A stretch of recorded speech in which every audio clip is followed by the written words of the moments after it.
Eat, go on, continue eating. He. It's delicious, isn't it? Very delicious, it is very delicious. Chomp, chomp, chomp. Bang. The door of the stilt house was kicked open, followed by loud voices and the sound of hurried footsteps running up the wooden stairs. Suddenly, those running up the stairs stopped abruptly, crashing into the backs of those in front. What is it? Why did you stop? Then came a blood-curdling scream. Monster. Cannibal. Run. Run. Now. A few faint-hearted ones immediately turned around, fleeing for their lives, even tumbling down the stairs onto the rocky ground below. The braver ones continued to peek through the door, not daring to believe their eyes. Sitting in the middle of the house was the healer they trusted and loved so much. But this was not the healer with the kind and gentle eyes they knew. Instead, he was a blood-soaked figure, and on the floor lay a dead woman. But that wasn't the most horrifying sight. The healer was holding a human heart in his hand, tearing and gnawing at it savagely. His eyes were bloodshot, and with each bite, fresh blood dripped from the corners of his mouth, spilling onto the floor. That heart belonged to the girl lying at his feet. Eat, go on, eat, continue.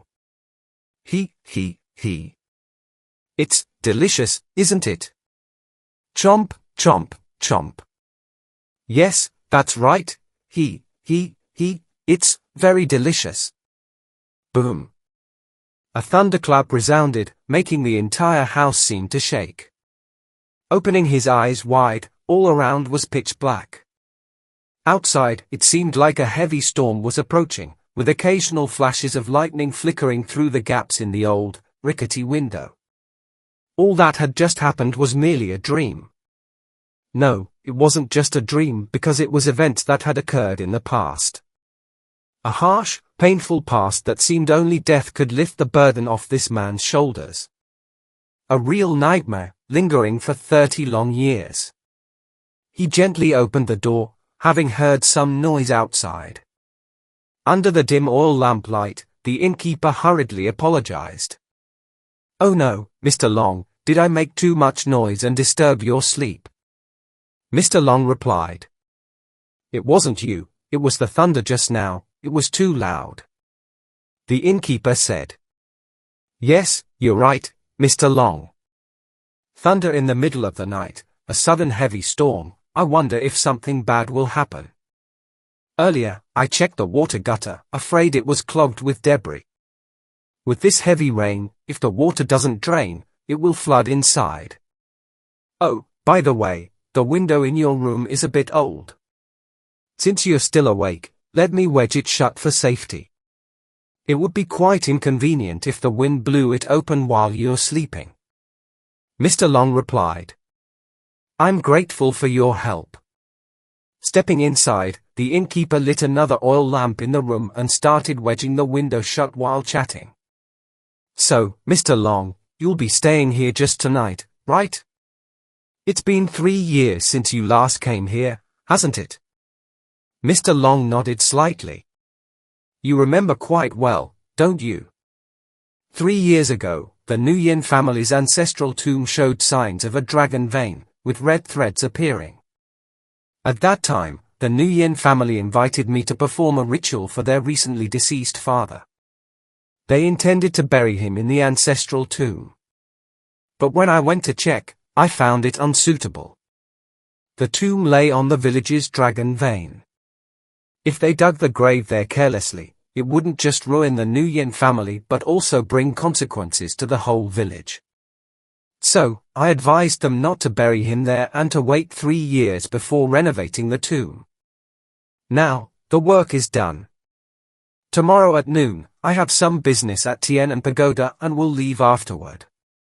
The innkeeper finished wedging the window, dusting his hands, and smiled, saying, "Of course, I remember. Your reputation is well known everywhere, Mr. Long. The Nguyen family is fortunate to have your help, bringing them honor and prosperity. They are wealthy but also very generous. That's the blessing accumulated by their ancestors for their descendants. By the way, if you don't mind, may I invite you to have lunch at my home tomorrow? It's an honor to finally extend this invitation after all these years. You might not know my house as I live here, but it's my wife's house. Poor thing, over 40 years old, she tried to have a son. After giving birth, I took her back to her family's home for care. It's near Tian'an Pagoda, so after you finish your business, I'll come to the pagoda to wait for you. How does that sound? Seeing the kind face of the innkeeper, combined with his sincere invitation, and recalling that he had stayed here 3 years ago, Mr. Long smiled and nodded in agreement, thinking that their reunion was fate. That night it rained heavily, but luckily, by morning the sky was clear. The overnight rain had made the air cooler and fresher. The innkeeper's hospitality was further shown by the fact that, early in the morning, he had prepared tea and brought a few mung bean-filled sticky rice cakes to Mr. Long's room. Mr. Long softly said, "You are making me feel embarrassed. I don't deserve such hospitality without having done anything in return." The innkeeper quickly waved his hand. "Please, don't say that.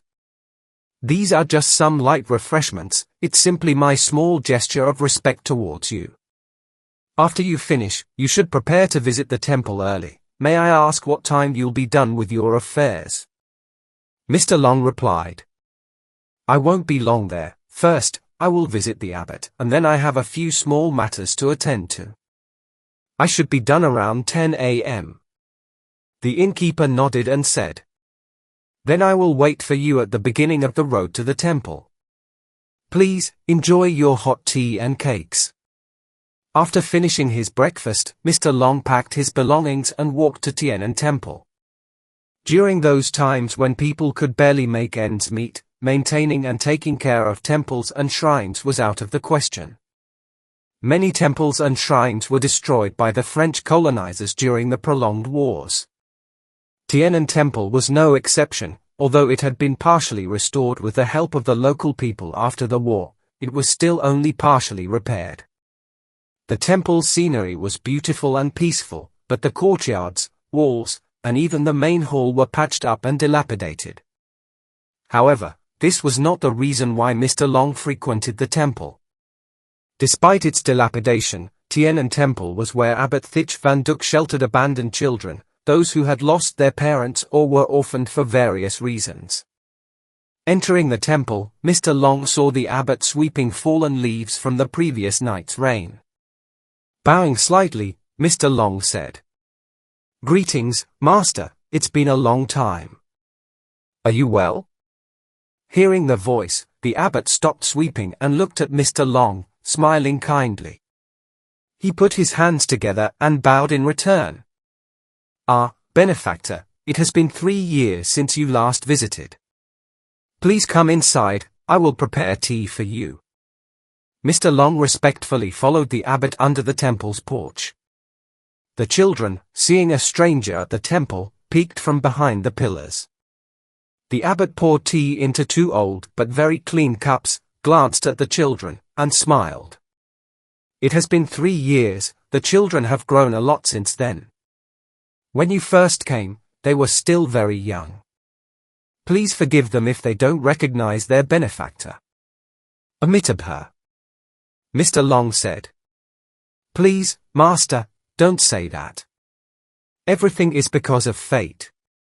Helping people without expecting anything in return is the true essence of helping. It's fortunate to see that you and the children are still healthy." The abbot looked at Mr. Long with a hint of sadness and said, "Have you faced many hardships and changes over the past 3 years?" Mr. Long asked. "Why do you ask that, Master?" The abbot replied, "In just 3 years, you have visibly aged. The wrinkles at the corners of your eyes and on your forehead have increased." Mr. Long laughed. "Ha ha ha, so that's it. Don't worry, Master, it's just the nature of my work." "Well, let's not talk about that. I came here today to give you something. With that, Mr. Long opened his bag and took out a small black cloth pouch. He placed it on the table and said, "Please accept this money to help cover the living expenses." The abbot opened the pouch, quickly set it down, and waved his hands in refusal. "That's too much money, thank you for your kindness. 3 years ago, thanks to you, the children survived the hunger. Your grace to the children and the temple is as high as the sky. I haven't repaid that debt yet, how dare I accept more?" Mr. Long smiled. "As I said earlier, helping people shouldn't be about expecting repayment. Rest assured, Master, this money is clean, not stolen or deceived from anyone. The children need food, and the temple isn't well off. You all need this money more than I do. You might not know, but 3 years ago, fate led me to Tian'an Temple just in time. Now, 3 years later, I have business here again. All these things seem arranged by the heavens. You, the children, and I, connected by an invisible thread of destiny. If you refuse, it would be like going against the heavens. Moreover, this money is for the children. For people like us, money is just an external thing.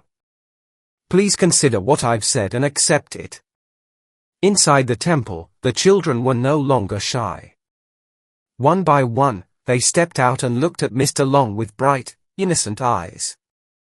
Their clothes were patched, but their smiles were bright and pure. Earlier, the abbot mentioned that Mr. Long had aged over 3 years, but he forgot that he himself had also become much thinner, with hollow cheeks. Though his eyes were still full of kindness, it couldn't change the fact that their lives were still full of worries. The abbot shed tears looking at the children, put his hands together, and bowed his head. "Amitabha, thank you for your generosity." "Amitabha." Mr. Long also put his hands together and bowed in return. The task that Mr. Long mentioned to the innkeeper was to deliver all the money he earned from helping the Nguyen family to the temple for charity. Before leaving, Mr. Long said to the abbot, "I won't come back here again, my work here is done. I have an agreement with the Nguyen family that if their great work prospers within a year, they will donate a small portion to the temple. This is the last thing I can do for the children and the temple. Farewell, Master, I'm leaving." Mr. Long left Tian'an Temple, with the children clinging to the abbot's legs, asking, "Who is that old man, Master?" The abbot, with hands together, bowing in farewell to Mr. Long, gently replied, "He is a Chinese man, but he spent most of his life wandering across our country. He is also your benefactor, his name is Long. People usually call him by a familiar name, Teacher Tao." Mr. Long left the temple, and it was already past 9 a.m. With his walking stick in hand, he stepped out onto the main road. As soon as the landlord saw Mr. Long appear, he hurried over and asked, "Hello, teacher, you done with your work?" Mr. Long glanced at the innkeeper and smiled. "Hello, Sir Landlord, have you been waiting long for me?" The innkeeper scratched his head. In fact, he had been waiting since early morning, as he had handed over the inn to someone else immediately after Mr. Long left. The innkeeper replied, "Not too long, teacher. Since you've finished your task, please come to my home for a family meal. Please, this way." Noticing the innkeeper's slightly anxious expression, Mr. Long asked, "Have you got somewhere else to rush off to?" The innkeeper startled, then replied, "Oh, well. Before coming here to wait for you, I quickly went home to tell my wife to prepare food and wait for your return." "How did you know?" Mr. Long gently stroked his beard and said, "It's because your face is sweaty. If you had just waited here, there wouldn't have been such a situation. It's sunny, yes, but it's also autumn, so why so much sweat?" The innkeeper chuckled. "You have sharp eyes, teacher." Following the innkeeper, Mr. Long stared intently at the innkeeper's back. Clearly, His question about where the innkeeper had been had a reason. However, Mr. Long simply said enough to reassure the innkeeper. As for the truth, this innkeeper had some issues. Last night, his enthusiastic invitation had left Mr. Long with some doubts. However, the innkeeper was certainly not a bad person, he just seemed to have some undisclosed concerns. Knowing this, Mr. Long agreed to accompany the innkeeper to his mother-in-law's house. Along the way, Mr. Long paid special attention to the wells, bamboo dust, or graves right along the field's edge. Mr. Long remarked, "Our village has been quite peaceful these past few years. It seems much more prosperous compared to 3 years ago." The innkeeper replied, "Yes, there are still many difficulties, but indeed, there has been improvement compared to a few years ago." After a couple more dirt road stretches, they finally reached the innkeeper's home. True to his word, his wife's house wasn't far from Tianan Pagoda. The innkeeper invited Mr. Long inside, saying, "Please come in, teacher. I believe the meal is almost ready." But Mr. Long hesitated at the gate. Just outside, there was a small clump of bamboo, barely taller than half a person. The innkeeper held the gate open, waiting. However, Mr. Long stood there, gazing at the bamboo clump. Suddenly, he loosened his grip on his walking stick, placing it under the bamboo, muttering something incomprehensible. Only after this did Mr. Long step through the gate. The innkeeper exclaimed, "Oh no, why did you leave your belongings outside? What if someone took them? Please, let me bring them inside." Mr. Long grunted and waved his hand. "My belongings are being watched. They could sit out there for 3 days and no one would take them. Landlord, if you want my help, once I step inside, don't call me teacher, and don't disturb what's been troubling you. Consider me just a passing friend staying for a day." Upon hearing Mr. Long's words, the innkeeper shivered all over. Sensing that Mr. Long seemed to know everything, the innkeeper could only shed tears and bow his head softly, saying, "Sir, it's been a while. Please come inside and visit." Only then did Mr. Long hesitantly step into the courtyard, keeping his hand still outside the bamboo dust. Seeing her husband return, the innkeeper's wife guessed correctly that the person accompanying him was the Taoist master he had spoken of. She came out to greet them, but the innkeeper shook his head to stop her. He hurriedly intervened. "Sir, it's been so long since you visited us. Please wash your hands and face behind the house, then come inside for a drink." Mr. Long chuckled and replied, "Thank you for your hospitality. I'm here to visit your family after a long absence, just for a meal before I leave. Oh, but I have some digestive issues, so I can't eat meat or fish without getting stomach pains. Could you trouble your wife to boil me 5 eggs? After they are done, leave them outside for me to eat later. Oh, I need something to line my stomach before drinking wine. Please excuse me." The innkeeper gestured for his wife to immediately boil 5 eggs. They were freshly laid that morning by their own chickens. Meanwhile, Mr. Long went to the backyard, admiring the vegetable garden and scooping water from the pond. He sniffed it, nodded approvingly, and took a sip of the pond water, washing his hands and feet. After a brief stroll around the house, he finally entered. Inside, he found an elderly woman lying on the bed with her face turned towards the wall. Her breath was weak. Mr. Long asked the innkeeper, "Has the lady been ill for long?" The innkeeper replied with a sigh, "It's been 2 weeks now, and her condition hasn't improved. If anything, it seems to be getting worse.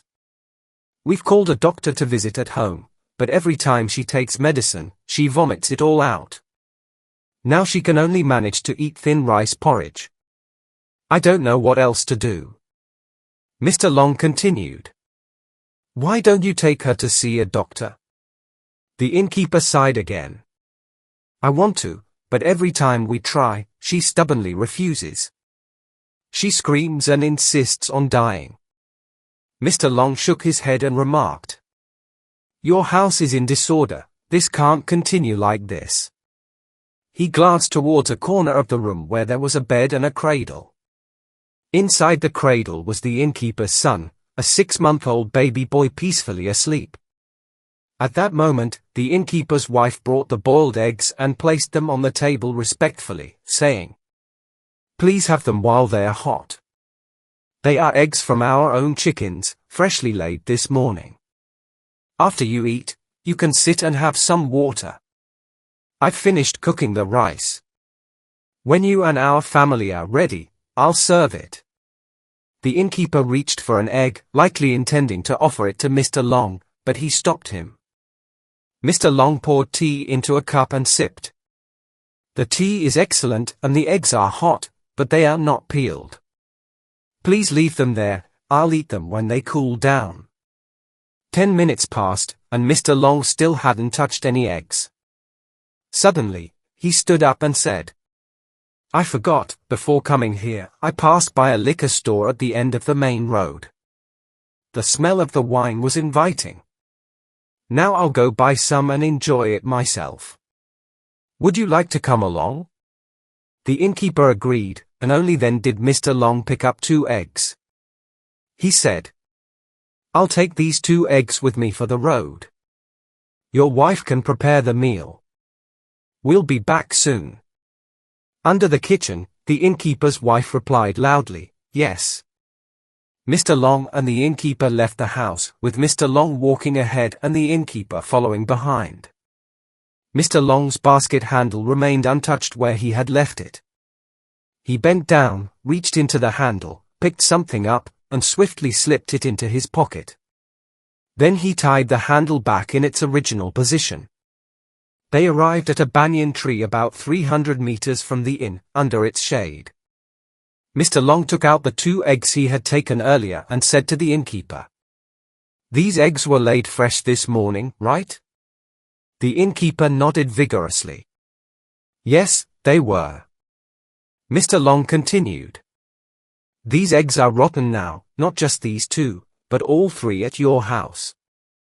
With that, he cracked open the 2 eggs, and the innkeeper was startled to see that their yolks had turned black. He sniffed them and confirmed the foul odor. Mr. Long looked at the innkeeper and said, "There is dark magic in your house. You should have told me from the start. Dark forces afflict the old and the young. Your wife and you are healthy, which means the curse affects only the elderly and the child." Mr. Long's words helped the innkeeper unload all the worries weighing on his heart.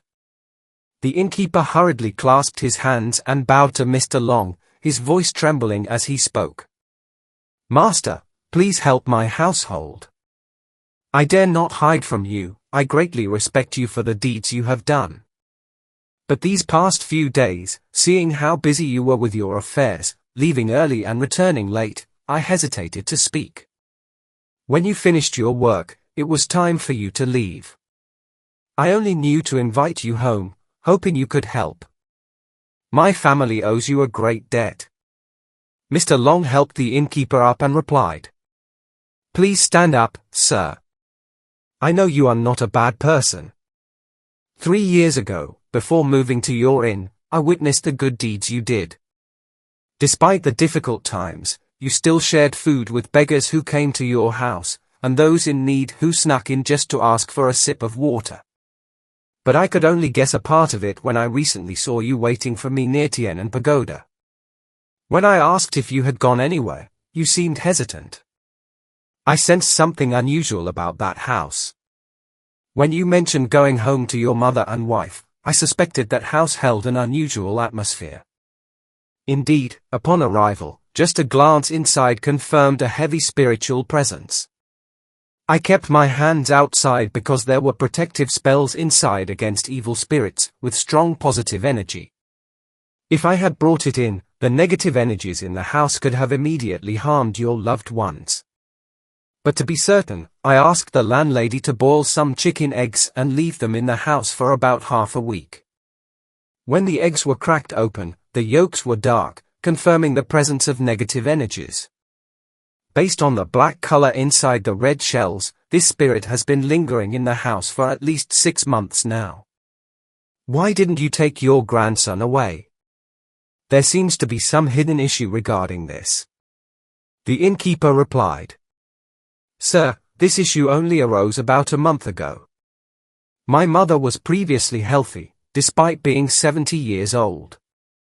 She was still sharp, and my wife and I continued to bear children despite our age. Due to work, I had to leave my wife and children outside to facilitate care. Everything was normal before, but about a month ago, my mother started feeling unwell. Initially just tired, lying moaning in bed. But a few days later, she began walking around the house, sitting facing the wall with a strange smile. I heard my wife recount this, thinking it was due to old age and illness. When I invited you home, both Eastern and Western medicines failed. But my wife still didn't recover, and instead of just being tired, she ate a lot and sometimes used her hands. Looking healthy, my wife and I were happy. My mother used to carry my children, so when she fell, she had to find the baby immediately. But unlike before, after she fell, the child just cried. It was hard to console. My wife took him to me. Mr. Long asked. And then what happened? The innkeeper continued. In fact, I wanted to take my wife and child home. But when I got there, my mother fell ill. But this time it was worse than before. She vomited all over the house, and her face was pale. Even my wife did not know where she had eaten so much food. When she was cleaning up, my wife discovered, in it. Mr. Long softly said. There is live food like raw meat, right? The innkeeper nodded his head sharply and replied. Yes, that's right, teacher. There is raw pork. My wife said I didn't believe my wife because the meat was cooked, so why did she eat raw meat? But why do you know? Mr. Long replied. Your mother-in-law suffered from depression. Apart from normal food, those suffering from depression often like to eat raw food. When washing hands and feet, I saw it in the grass, right outside the window, where she was lying. There were a few chicken eggshells that she had eaten raw and thrown outside. Now, when you vomit, including raw meat, your mother-in-law must have been depressed. The innkeeper continued. My mother was sick, and my wife had to stay to take care. The baby wasn't far from my mother, but that wasn't the main reason. But when I hugged the baby, my wife's mother went crazy, scolding me, threatening to hit the wall, or jump into the well to die if I took the baby away. The child's place, why should the parents suffer? Invite medicine home without treatment, invite me to pray home, offer a contract. Invited 2 teachers, but not only invited, every time he came, he prayed. My son on his body was like a bruise, the boy kept crying all night. One strange thing, 2 weeks ago, my mother lay down, my wife did not eat or drink in the morning, just pressed her face into the wall. To dinner, he had to take the child to bed at 8 to 9 p.m. just after eating. It's only been a month, but when the yolks of the eggs turn as dark as this, it suggests that the lingering qi in the house must have been there for longer than that. But surely, there were no issues in the past few months, right? The innkeeper hurriedly replied. Yes, sir, I won't hide anything from you. Mr. Long continued. So, in the past 2 months, has anyone in the family had a funeral or attended someone else's? The innkeeper answered.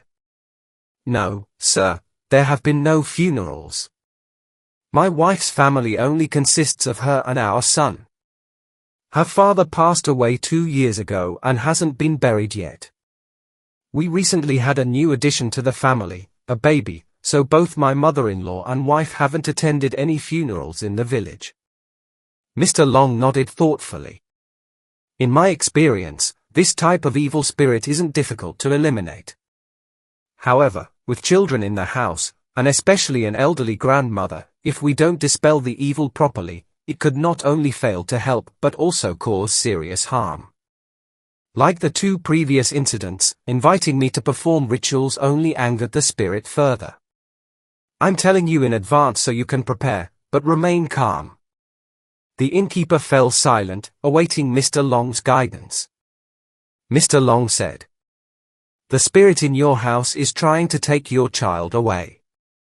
The child's soul is gradually being captured by it, which explains why your grandson doesn't cry, sleeps fitfully, which isn't good. Children, when born, have strong yang energy and can sense the yin, making them susceptible to being troubled by spirits and demons. Due to prolonged exposure to this spirit, your child's soul has already been partially taken. If I don't act swiftly and properly, it will be difficult to save his life. Because it has captured your child's soul, if I intervene forcefully, I fear it might harm your child. Matters of ghosts and demons cannot be taken lightly." The innkeeper listened, visibly shaken, tears welling up in his eyes. He pleaded, "Master, please help us, we will follow your instructions no matter what. My wife and I struggled for so long to have our son, we beg you, please, Master." Mr. Long comforted the innkeeper and suggested they go to the market to buy some essentials.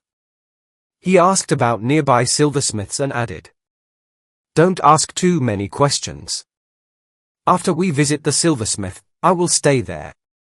Please go to the market and buy me some coarse salt, preferably large and white grains, also get some incense. And don't forget the wine from the tavern at the end of the street." The innkeeper was surprised and asked, "Why do you need to go to the silversmith?" Mr. Long smiled. "Don't worry too much about it. Just know that the tavern there has excellent wine. Today, you and I will have a hearty drink. Ha ha ha. Remember to get exactly what I asked for."